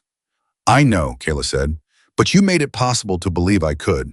Emma watched her walk back to her family, to a mother and a younger sister who were waiting with the particular radiance of people who have been afraid for a long time and are now finally permitted to be only proud. She watched Kayla walk into their arms and disappear inside the embrace, and she felt something that had no technical military designation and required no documentation. She felt the rightness of a thing that had been built correctly. 6 weeks after the graduation ceremony, the Let the Work Speak case study was formally incorporated into the curriculum of all 4 branches of the United States Armed Forces Advanced Leadership Programs. The incorporation was accompanied by a training note authored by General Holloway that read in its opening paragraph that the case study represented not just an exceptional individual performance, but a fundamental re-examination of what special operations leadership training was designed to produce. The note specified that the program modifications initiated by advanced leadership instructor Emma Walker in the first cohort cycle were to be considered baseline for all subsequent cycles. It specified that the peer instruction model, the failure debrief structure, and the 2 new candidate selection criteria were to be implemented immediately across all program sites. Emma received a copy of the note in her office on a Tuesday morning. She read it.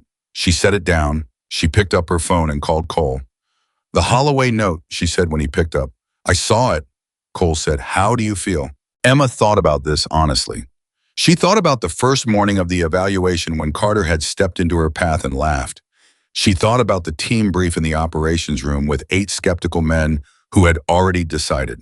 She thought about 48 hours in the mountains and 6 modifications in a secondary cascade, in a collapsed building, and a man she pulled out from under debris, in a conversation the next morning in a small room, in a 12-page document, in 42 candidates, and a young woman from Indiana with a stress fracture who came back the second time. I feel like this is the beginning, she said. Of what? Cole asked. Of the actual work, Emma said. Everything before this was just getting to the starting line. Cole was quiet for a moment. Then he said, You know what the difference is between you and every other instructor I've worked under? Tell me, she said. Every other instructor I've had taught me how to perform under pressure, Cole said. You taught me why it matters. Those are 2 completely different things. Emma sat with that. Write that down, she said. I'm going to use it in the next cohort brief. Cole laughed. You're going to credit me. No, Emma said, but I'll know where it came from.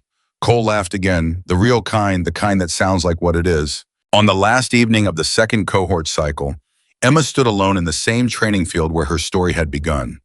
The field was emptied at that hour, the candidates in their quarters, the staff gone home, the whole complex quiet in the specific way that places built for intensity are quiet when the intensity is temporarily absent. She stood and looked at the space that Carter had filled with contempt 11 months ago. She did not think about Carter with anger.